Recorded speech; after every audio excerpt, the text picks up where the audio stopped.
So welcome to the SWOT Data Inversion and Assimilation Working Group.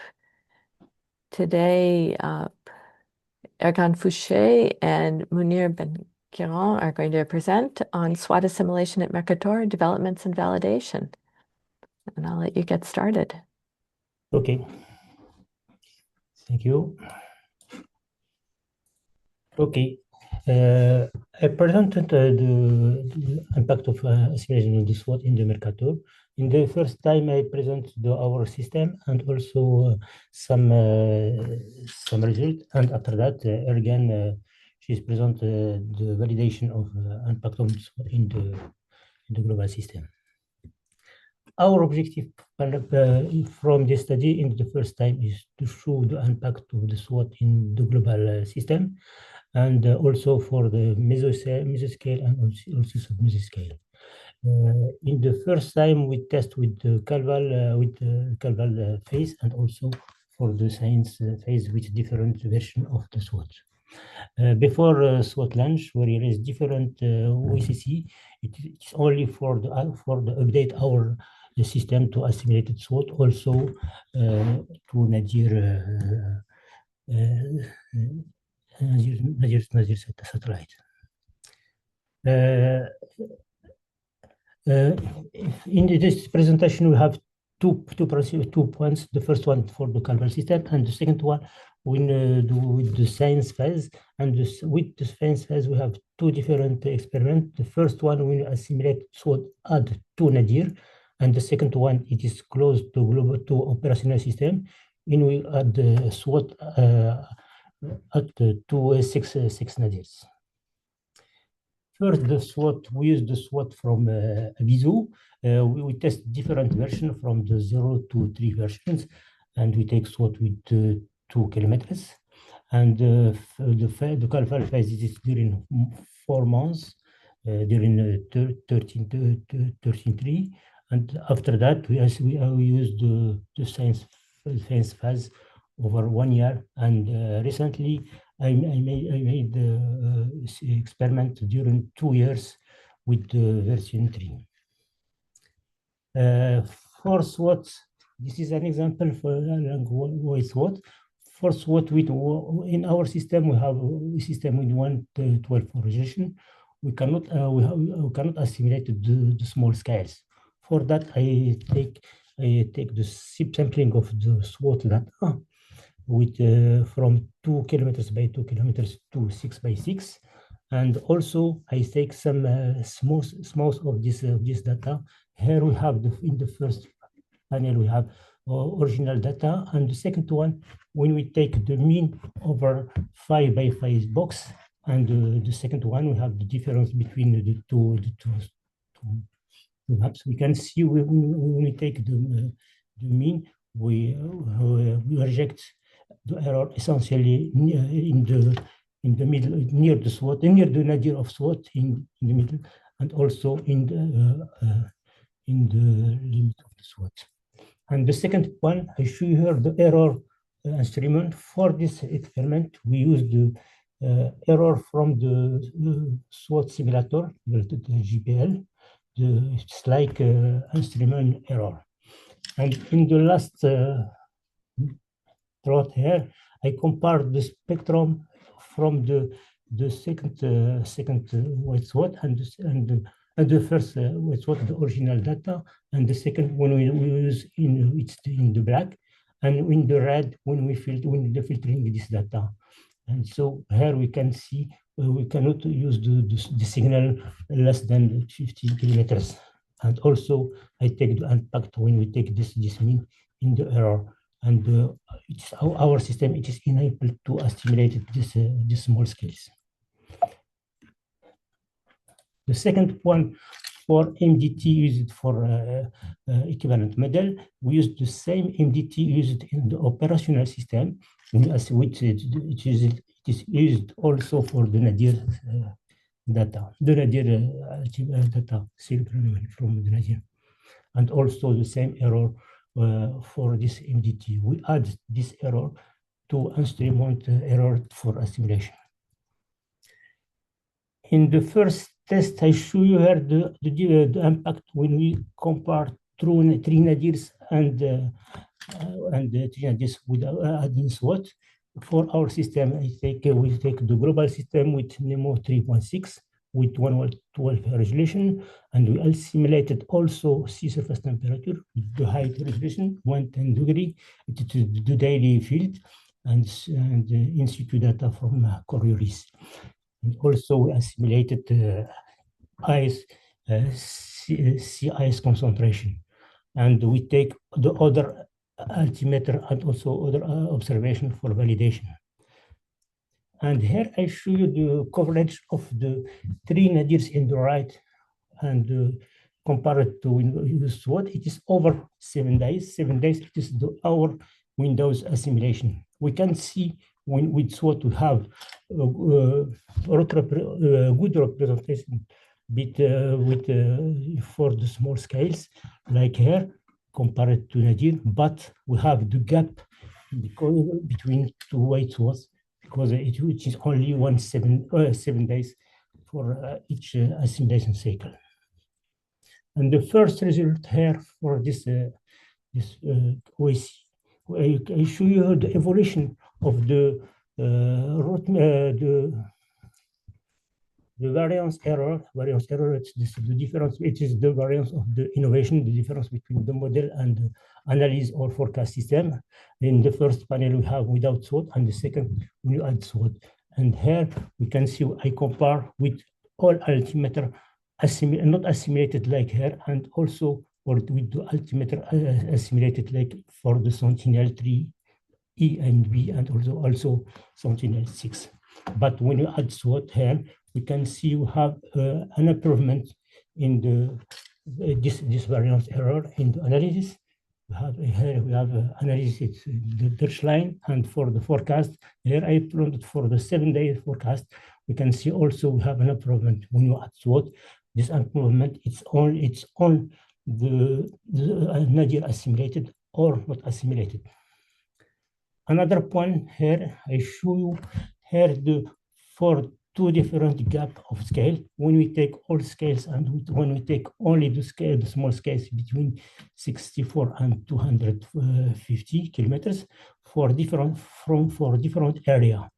This again, it's calculated between the model and the Altica. When Altica it is not assimilated in our system, we can see in the global system we have an improvement again around 18%, and also in near the coast it is important. We have again around 8%, and also we have again over each area. We haven't any degradation in the global ocean. We have published this result in a journal. The second one here, when we assimilated SWOT to compare it with the 6 nadir, it is close to operational system. Now it's again show you the following result from this study. Okay, for me.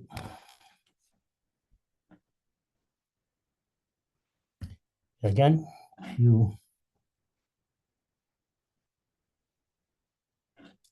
I stopped my presentation and.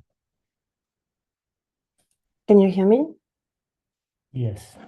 Okay, good.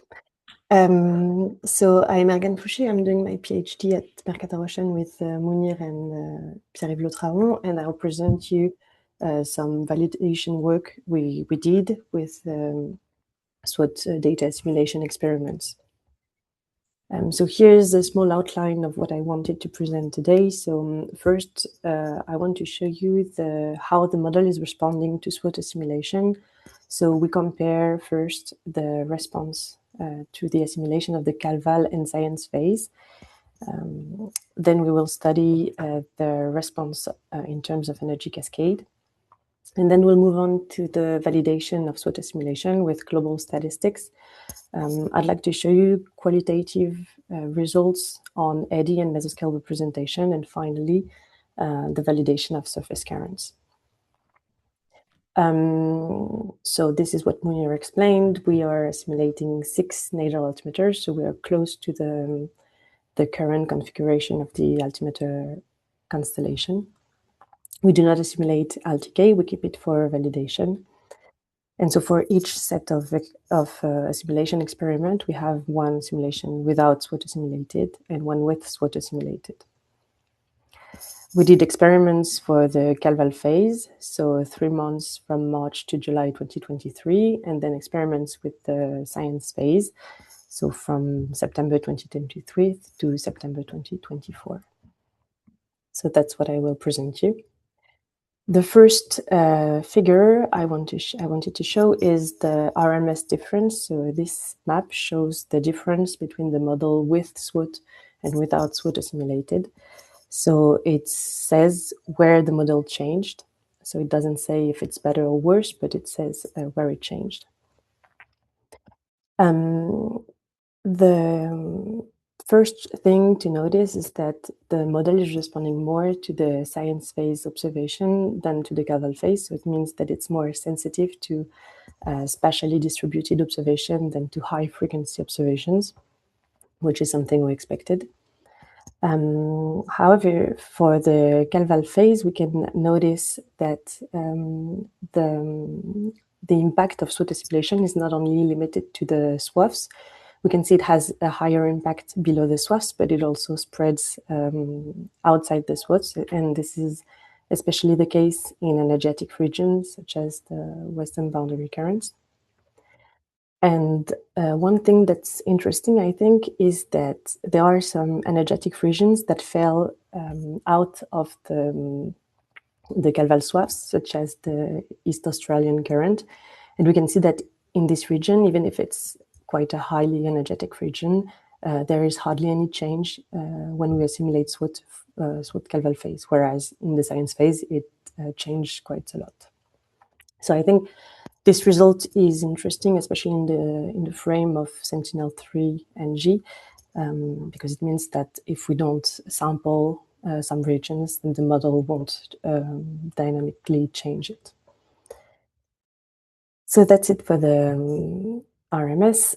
We move on to some spectral analysis. Here we have on the left for the Calval phase and on the right for the science phase, the wave number spectra of SLA, so of SWOT in black, and then the model in blue and orange for experiments without and with SWOT assimilated. So the first thing to notice is that, as we knew and expected, the slopes of the model are much steeper than SWOT. So SWOT sees more small-scale energy than the model. But what we didn't quite expect is that after assimilation, SWOT the model slopes are hardly not changed. So the two lines are almost exactly the same. And this is something I would be interested in having your thoughts, because, again, we didn't expect it. This, we've seen studies in this working group where after assimilation, the spectra was changed. And so we're not sure whether it's because of the model resolution. Here it's a 1 in 12 degree resolution. So anyway, I'll be interested to have your opinion on that. And so these unchanged spectra mean that we're only relocating or reshaping the mesoscale structures, but we're not introducing small-scale energy. So we're not having more eddy or more small-scale eddies. And so we are having experiments right now with a regional configuration of our assimilation system on the Iberian Biscay Bay that has a resolution of 1 in 36 degrees. So we will be very interested in these results. So we can move on to the validation with global statistics first. So on the left, again, we have the Calval phase, on the right, the science phase. The global gain in variance, so we compare it to LTK, which is not assimilated, so independent. And then we separate the results for the Calval phase in terms of distance to the swaths, and then in terms of regions, coastal, not energetic, and energetic. The first thing to notice, and especially with respect to what Mounier just showed, is that we don't have as much gain as we had in OSSEs or as we had with 3 naders. And that's because here we assimilate 6 naders. And so the initial experiment, well, the experiment we start with is better than the one with only 3 naders. And SWOT has less weight. So the added value of SWOT is smaller when we have already 6 nader altimeters assimilated. So that's it. We have more gain, which we already saw during the science phase than during the Galval phase, and also more gain in the energetic region, which was expected. So here are some qualitative results to better understand how the model is responding and what changes. Here we have a map in July 2023, so in the end of the Galval phase, a map of the SST, so ultra high resolution product from Copernicus with a resolution of 1 in 100 degree. And we can see in the Mediterranean Sea several meso to sub-mesoscale eddies. And in black, we have some trajectories of drifters from the ADAC campaigns, so from the Mediterranean Sea. And we can see that before SWOT was assimilated, so these are snapshots at the same date of SLA, surface currents, and sea surface temperature. So before SWOT was assimilated, the 2 eddies, besides the SWAF, were very poorly represented, so they almost merged, so not very accurate. And once we assimilate SWOT, the location and the shape, especially the shape, are much more accurate. These eddies are about 100 to 50 kilometers, so they are almost the resolution of the model, so this is very encouraging. This is what we are targeting with SWOT assimilation. And we can explain this change. That's something I think is interesting. Here we have the assimilated observations around this date, and especially the nader altimeters assimilated. Here, this is a 4-day window, so we can see that the 2 eddies were not sampled for 4 days by nader tracks, whereas a few days before, so here at the 5, this was the 9, the 5, some nader track crossed the eddies, and then the eddies were nicely represented. So I believe this is interesting to study the synergy between nader and carrying observations. That's it. So the previous slide was about Galval result, but we also have the same kind of results for the science phase. So here we have the snapshots of the model in the Agalas region before and after SWOT is assimilated. We can see in the background, these are model SLA, and we overlaid the measurements of LTK, again, not assimilated. And then the bottom row, it's the difference between the model and LTK. And we can see that after assimilation, after SWOT assimilation, the difference between LTK and the model is very well reduced. The 2 maps are pretty much the same, but actually the structures have been slightly moved, so their location and shape are, and amplitude as well, is improved. And this is a result we are targeting, especially for operational activities, so very encouraging. And finally, I'd like to show you some surface current validation. So we used the ADAC drifters, so in California, Mediterranean Sea, and Agalas region. And we used some Eulerian and Lagrangian metrics. So the Eulerian statistics compare the time series of U and V. So in black, we have the time series of 1 drifters in the Agalas region, and then the time series of the model without and with SWOT. What we can see, so we computed the correlation between the drifter and the models, and we can see that we are improving the correlation on this example of both U and V when we assimilate SWOT. So this is a great result. Another interesting result is that here on the bottom line, we have the drifter distance to the swaths. We can see at some point the drifter goes away from the swath. And then when the drifter is away, the difference, well, the two versions of the model are exactly the same. So it means the model hasn't changed. And it's especially true because we are quite close to the beginning of the simulation. So the increments haven't had time to spread horizontally. And so on the right, we have an example of Lagrangian metric. So we are seeding virtual particles at location of the drifters, and we are following their trajectory for 3 days. And then at the end of the 3 days, we compute the distance between the virtual and real drifter. And so we can compute what's called 3-day mean separation distance. And again, we can see that when we simulate SWOT, this distance on this example is reduced. And so here are some average results for the 3 regions. The most interesting thing I wanted to highlight is that when we assimilate SWOT, we improve both U and V.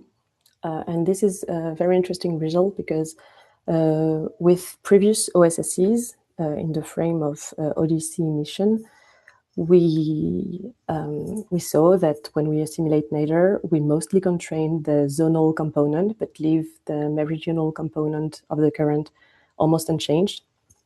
And thanks to, well, this is due to the orientation of nadir altimeters, so one-dimensional and north-south orientation. Whereas thanks to Karin 2D mapping, we are able to constrain the 2 components of the surface currents, and this is a very promising result. And so here is the conclusion and the perspectives. We are ready to assimilate SWOT operationally, and it's expected to be in Copernicus early next year, hopefully. We've seen that wide swath altimetry has promising capabilities for our operational activities, so we better represent the mesoscales and especially the surface currents. Well, however, there's still room for improvement in both in the modeling and in the assimilation system. And so we're working on separating scales, filtering signals, and as I said, we're working on higher resolution models. And so, yes, there's plenty of exciting work to do yet. Thank you.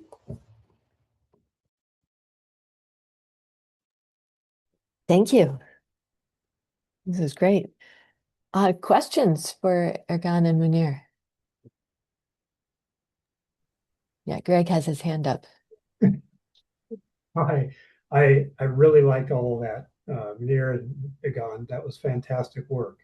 And it raises an interesting thought as you were going through some of the results again. And it seems similar to difficulties we have in showing advancement when traditionally, as we've developed ocean forecasting, we've shown statistics averaged over the globe.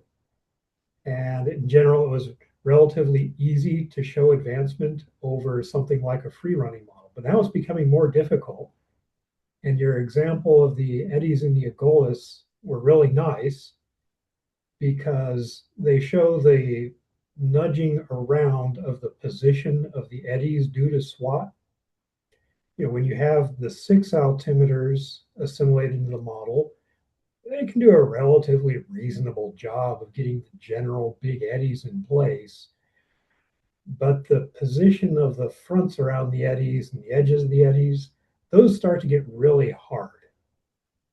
And when we average all data together, well, with 6 altimeters, it's in general, the power spectral density of sea surface height is relatively steep. So getting corrections at small scales doesn't show up as a big effect in errors in sea surface height or other properties. So I'm wondering, you know, you looked at drifters, but can you condition the data that you use, for example, based on SST gradients? what if you used observed SST gradients to say, these are areas in which we actually expect the corrections to be high and therefore might have a larger impact from SWOT? I don't know. What are your thoughts? Well, I bet this is very interesting. We haven't done this, but I'm very curious to see what it would do to study the SST gradients.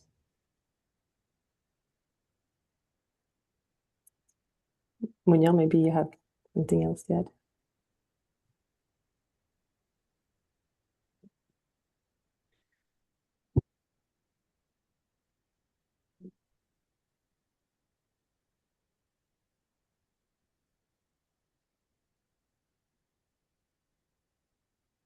Sorry, Greg, I was away for 1 minute, so I could not follow the last point you made. Sorry, so I cannot react. But it was looking at the gradient of SST on a. Well, it's a problem I've seen come up in wave modeling, for example. When people included the effects of currents on waves and looked at the RMS error of wave predictions over the globe, it made almost no difference in the RMS errors. Yeah. But when you looked at places where currents were expected to be high, suddenly you could see a big difference. So how should we be thinking about evaluating the advancement in the forecast we include SWOT? How can we find the places where we expect it to be having the big impact and show what the big impact is in those areas where we know the errors are large, like around the edges of eddies, for example? Yeah, indeed. Still, I mean, what was shown by Mounir and Ergane, so we have a positive impact everywhere, but you're right. I mean, when we have the 6 altimeters, it's rather small, but it's really maybe to focus on key regions, key metrics, on gradients, small scales. We have this issue on the spectra that Ergane showed that maybe something that we will continue to analyze, because one aspect of the model that we have, that's a model without tides, so we don't have the unbalanced motion, and we don't want, by the way, to constrain them. So this could explain the difference in spectra, in an average spectrum. But yeah, you're right. I mean, there's very specific diagnostic in regions, and that's really part of the next step. But still have to improve also the way we do the assimilation of SWOT as you are working as well. Thank you. Great. Eric, do you want to go ahead? Oh, we're not hearing you, Eric. You are muted.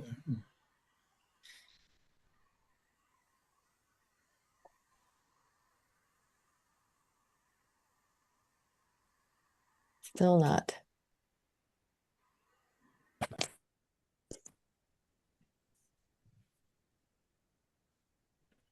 Now is it better? Yes, perfect. Yes. Okay, good. Sorry, just multiple microphones. Yeah, I mean, the spectra is very interesting to see that there is no difference between the two, with and without. So have you been looking at this shape and the scale of the features that SWOT is resolving, and what you are in comparison to your 1/12th of a degree? Because SWOT has a lot of small scale, right? So do you assimilate, I mean, the filtering that you do, what features do you actually retain? And can the model absorb the features that are in SWOT? I mean, that's a kind of... Ergane, Yes, you can try. I think Mounier showed that the filtering leaves the features down to 50 kilometers, which is the effective resolution of our model. And so we would have hoped to constrain at least better, or to inject energy at least down to 50 kilometers. But yeah, I don't know. Yeah, because still you have to look on a really at regional characteristic, because that's a global average spectrum. So if you look in a No, it's not global. No, this was a regional spectra, and I've seen it everywhere. Even in the Gulf Stream, everywhere you have the Yeah. Mercator. Yeah. Okay. Yeah, we've been trying to experiment and understand a little bit what kind of scale is retained by the model once we. So we've been looking at, after a data assimilation step, every time step we're looking at how the features evolve in time, and depending on how you project the surface information into the vertical and the size of the feature that SWOT is giving, they may or may not stay very long. I mean, you have geostrophic adjustment. I mean, I don't know if you're adding geostrophic velocity correction to your projection in the vertical of the sea surface height information, but Well, maybe Mounir, you can comment on because this is very much related to the model error covariance that we use that are based on a previous run. So that's really where we correct the model. So this is an activity where we could also evolve just to force to correct small scale. But I don't know, Mounir, if you are still, Yes. on the covariance of that we use for the B matrix. I mean, based on the modes, the model decompositions that we have, because that's an area when we could define, recompute those covariance to have to allow some smaller scale corrections. On t'entend. Mounir, on t'entend pas? Yes. Yes. But our matrix covariance is constructed by from the model with only not the height variability, height frequency.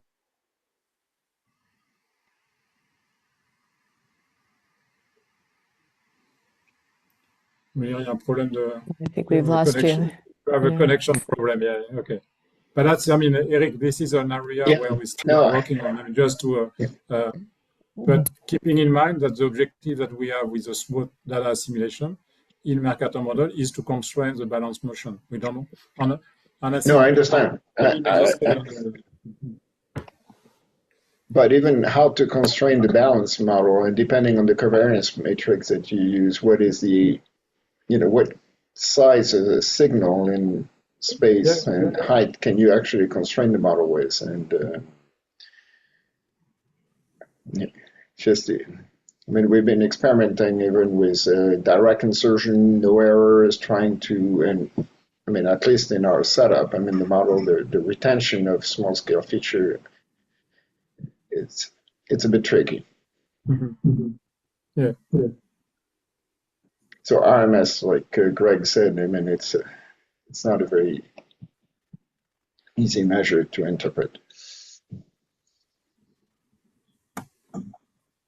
Okay. Other questions?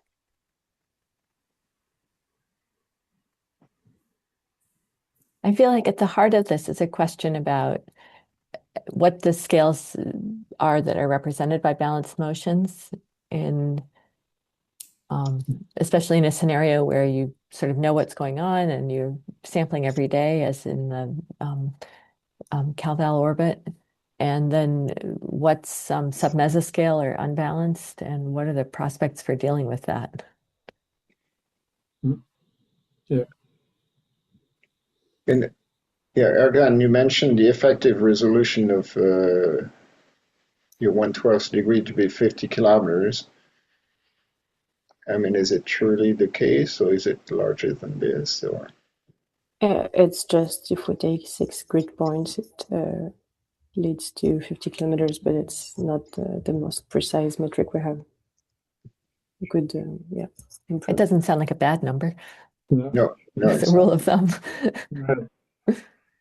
But maybe, Ergane can explain. So we'll do very soon an experiment with the 136 of the model, regional model, so also to compare to the 112. And that's really typically an area that Ergane will look at, to see the effect of model resolution, at least from 112 to 136. Again, your comparison of the spectra was with and without SWOT, and the results without SWOT were assimilating the 6 nadir altimeters. Yes. The only difference in the configuration was the SWOT, embedded SWOT. But also, we're not sure whether, well, we're maybe thinking it's dangerous to rely on data assimilation to inject small-scale energy, and maybe this is a work to do in model parameterization rather than data assimilation. I don't know what you think about this. But when you compare your spectra, I mean, there is a very big difference between SWOT and your spectra, even at large scale. So that's why I could, ask even above 100 kilometers or 200, if I recall correctly.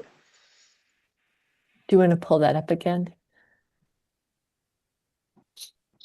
Yeah, but this is why, Ergane, if you have some figure for, let's say, in a Gulf Stream IAD energy region to compare the spectra, because that's, I don't know, The figure I showed was in the Gulf Stream. I can share it in a few minutes. Okay. Can you I show think it we all again? want to stare at it again. Yeah. Yeah. This was really amazing to look at. Here we are. Yeah. So here, this is the Gulf Stream we're studying.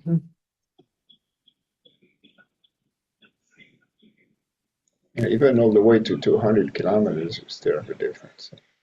Yeah. Yeah.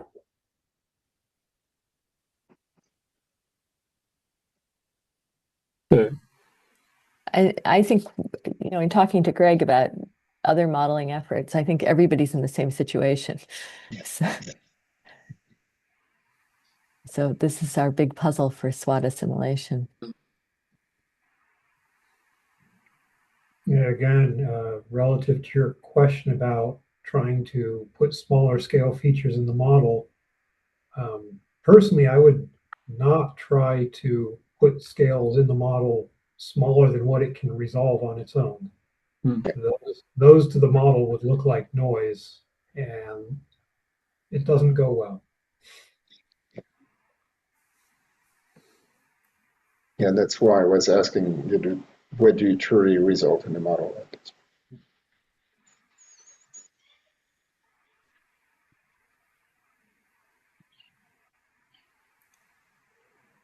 Well, we know that with conventional altimeter, maybe is 150, 200 kilometers, let's say 200 kilometers, that we will, I'm not sure we go up to 50 kilometers in wavelengths. I mean, that for sure. It's probably above.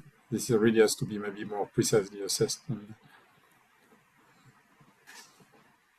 But we might expect to do pretty well at 150 or 200 kilometers. And so that gap So is sort of a puzzle.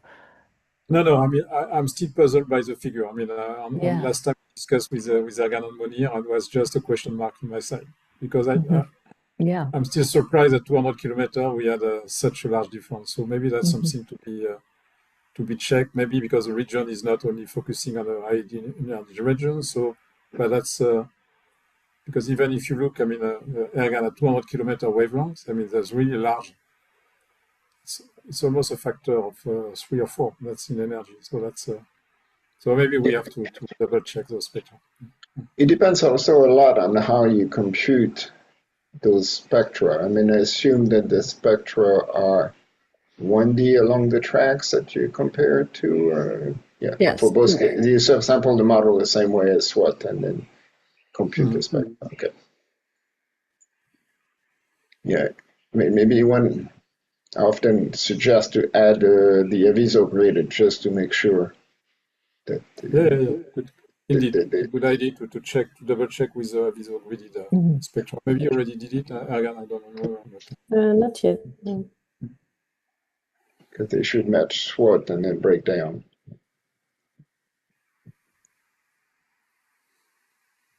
It seems like the broader question in this sort of moving forward is about the trade-offs between having more nadir altimeters and more SWOT-like satellites.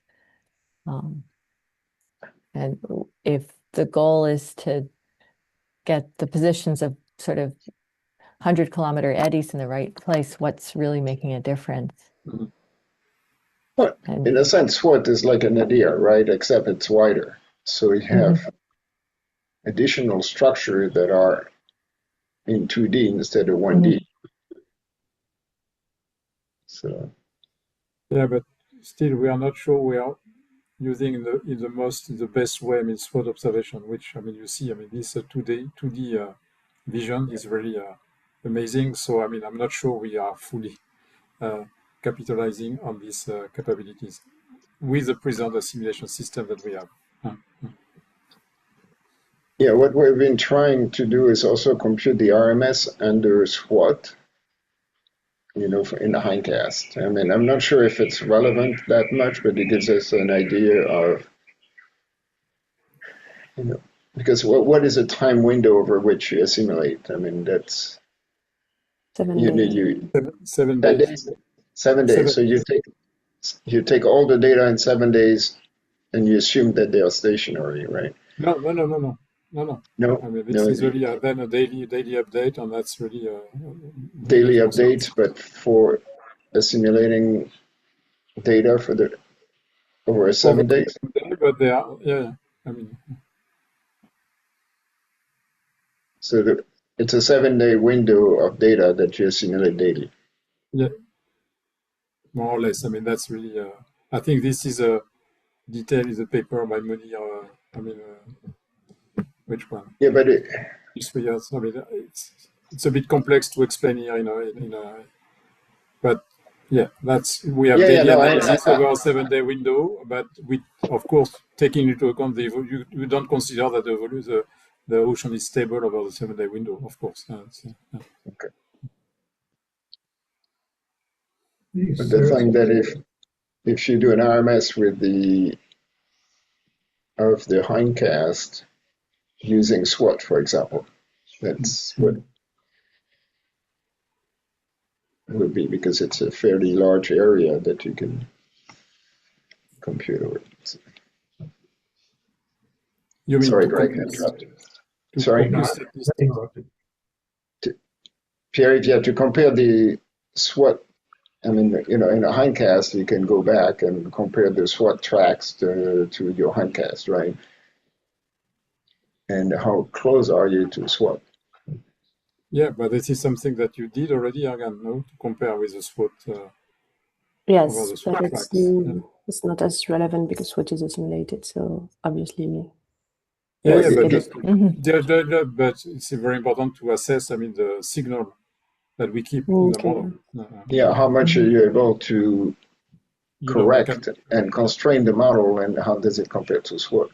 Yeah, you can compute the spectra, the difference SWOT versus the model with assimilation under the SWOT, and you will see the signal that we left. Yeah, but if you compute the RMS, for example, with and without SWOT, and I'm not sure that would give you an idea on how much you're able to constrain the model with regard to SWOT.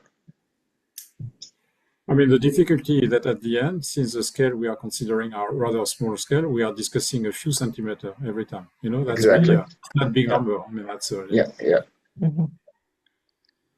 which is within the error. Yeah.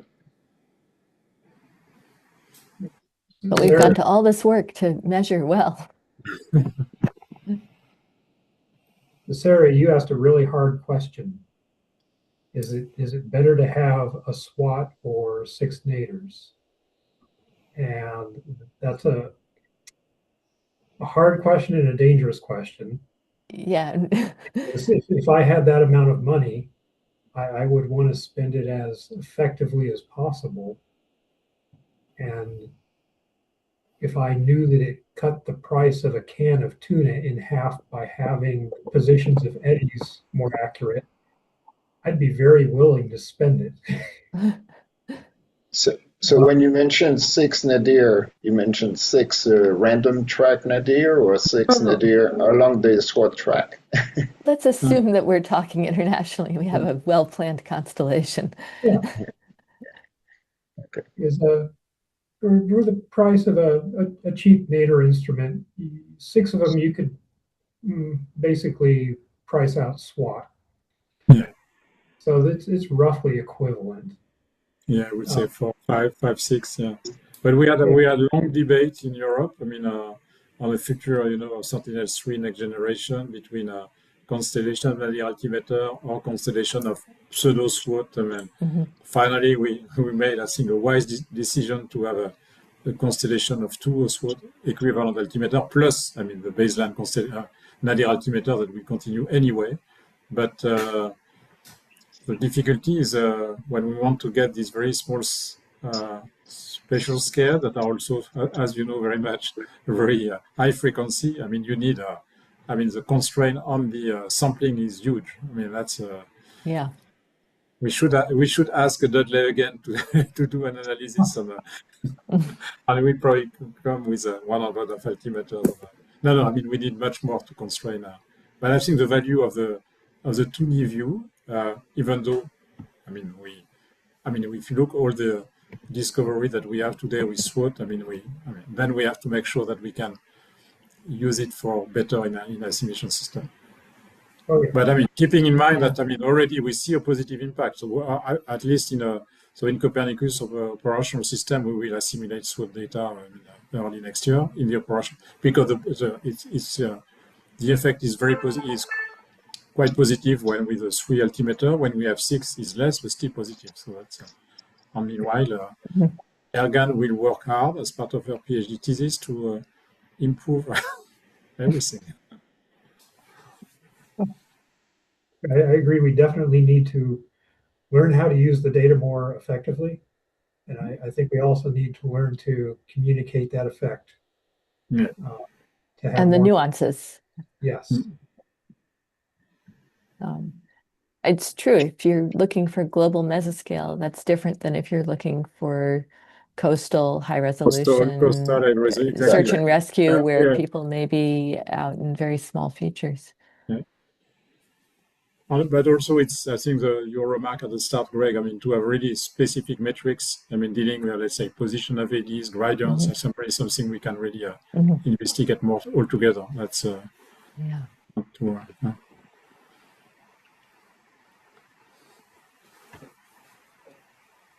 Okay. Well, are there other questions?